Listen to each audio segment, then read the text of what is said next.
කෙලෙසක කීවත් ඔබ ගැන මතකය අමතක කරනු කියා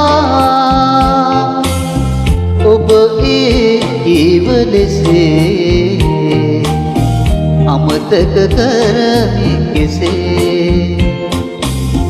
ඔබ ඒ කීව ලෙසේ අමතක කරමි කෙසේ යාතිනියකසේ මා ළඟ දැවටි සෙනෙහස පැතූ එදිනේ ඔබ හට මෙලෙසේ අමතක මොහොතේ මට අමතකව නැතේ ඔබ